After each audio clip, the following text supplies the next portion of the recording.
Hey guys, Pro1701 here, and today on It's Armageddon we are going to be looking at top 5 10th Doctor stories we would save for posterity if the apocalypse was happening, and we can only save 5 of David Tennant's run from Doctor Who. Now again, this is a very objective list, so this list is going to be very different from, say, if I was doing my top 5 favorite stories or top 5 most rewatched stories. Again, these are the 5 stories we're saving for posterity, and these are the only ones that future generations will get to see. So this list is very different than it would be otherwise, and there are 1 or 2 on here that may surprise people. Before I get started, I do want to mention that I have a poll going on my Patreon right now that is open to the public. Any of you can vote in it, and it's on which modern series Doctor I will be doing a big review on. So 9th Doctor, 10th Doctor, 11th Doctor, 12th Doctor, 13th Doctor, War Doctor, or Fugitive Doctor. And anyone can vote in that. You don't have to be one of my patrons. It's open to the public. So there's a link to that down in the description below. Check that out. And let me know what you think. Also, if you would like to join my Patreon, my entry-level tier is only $2 a month, but I do have other tiers as well with other rewards. So check that out while you're there. Moving on to the list. Number 1 on it is Blink. I know some people might not say Blink because it is very different. It's not a traditional Doctor Who story, if there is such a thing. It's very different. The Doctor's not in it much. I think this is one of those stories where the Doctor's not in it much, where it really works. I really like Sally's character. She's played very well. I really like everything going on with the story. I think the Angels are one of the best creatures to ever come out of Doctor Who. They've been watered down a bit since because they've been overused a lot, but they really, really stand tall in this story as one of the best Doctor Who creatures ever conceived. Stephen Moffat does such a good job with this story. And yeah, I definitely think you have to have Blink. It's one of those stories, like if I'm trying to get somebody into Doctor Who, this is one of the ones I show them. Even though I explain to them it's not like a usual episode, but it's a really good episode of Doctor Who. So I think you have to keep Blink. Number 2 on the list is the Library 2-parter. I think everybody is just in top form on this. I love the design. Like, the set design is really good. I love the acting here.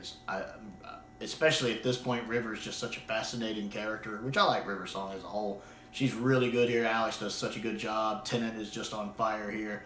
Watching everything Donna has to go through and everything Donna loses in this story. And again, we have a really creative villain with the Vashon Narada. I love the fact they've never come back, too. They don't ever have to come back. They're so good in this story. I just don't know if another story can do them justice. So I really, really do enjoy this one. It's well put together. Again, it's Stephen Moffat just being amazing like he can when he doesn't have the weight of Doctor Who on his shoulders. Number 3 on the list is the Stolen Earth 2-parter. I was tempted to go with the Doomsday 2-parter, but for posterity's sake, I do like the Stolen Earth 2-parter better. It doesn't quite have all of the Tennant Rose stuff dragging it down like the other one does. Plus, it needs a nice big epic like this in there somewhere for Tennant's run. And I think this is a good one. I really like Julian Bleach as Davros in this. He plays the part well. The makeup for him looks really well. It's nice having all of the old companions back. I think it juggles them pretty well considering how many we have going on. I love when the Doctor's sitting there having to talk to the June. Joe, Flo, Co, Joe, Flo, or whatever he says right there. I love that. I think it's really neat seeing the other Doctor too, the Meta Crisis Doctor, and how he's slightly different than Tennant, than regular Tim. You know, he's got that more edge to him. I like that Rose does finally get her happy ending with her human Doctor. That's pretty nice. I just think it's a good story, and if you want to have a good Tennant Dalek story, I think it's the one to go with. Number 4 on the list is End of Time. I know some people wouldn't agree with that. Again, trying to be objective here. Although personally, I like End of Time. I enjoy it.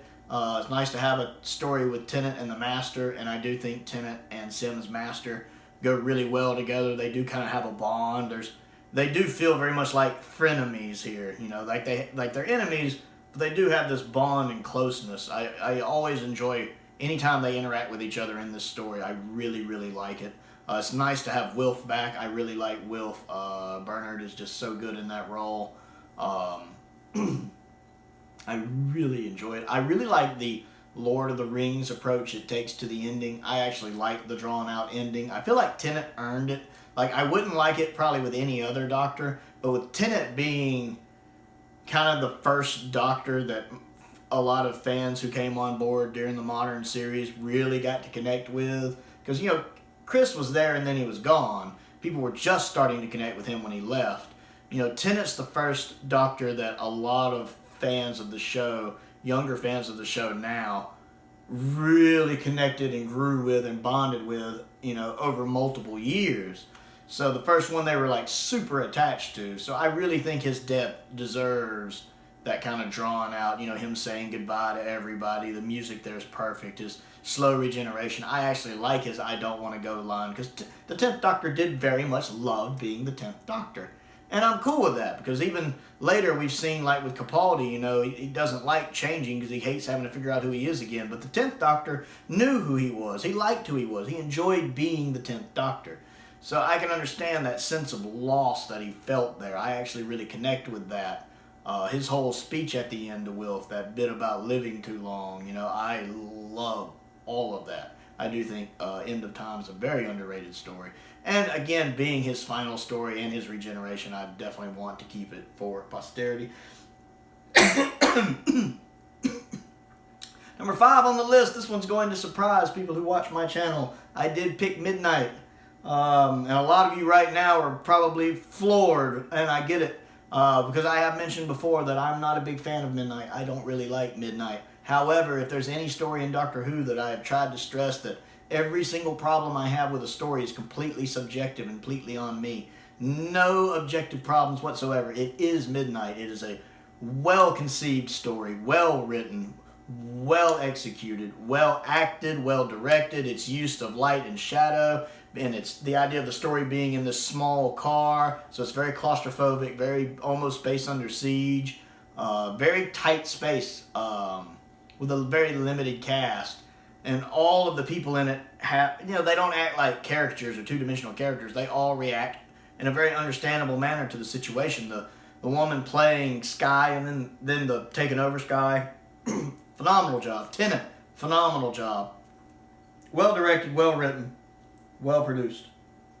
Great story. I have subjective issues with it, which I have mentioned in my video when I talked about why I just adamantly don't like this story.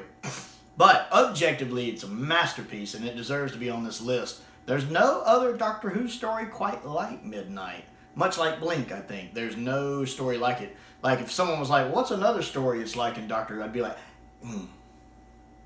It really does stand on its own. It's an original piece. And honestly, I really do need to just go back and rewatch it now that I'm kind of over my Tennant fanboy stage. I really do need to give it a fresh viewing. I actually honestly need to do that. It deserves it. But I do objectively think it deserves to be on there. Again, not a story I'm really fond of. Lots of other stories I like way better. But looking at it objectively, trying to keep the best of the best, or what I think people should see, felt like it deserved to be there. So those are my top 5 for the Tennant era. I would like to know what you think of my list. You know, after y'all picked yourselves up from the floor, because I'm sure when I said Midnight, several of you fell out of your chairs. Let me know what your list would be and why you feel the way you do, and if you understand kind of why the stuff on my list is on my list. Other things to do: click the like button, click the subscribe button, click the bell for notifications so you never miss out on a new video. And again, I do have a link to my Patreon down in the description below if you would like to vote in the public Doctor Who poll I have going. Most importantly, though, stay safe out there, and thank you for watching.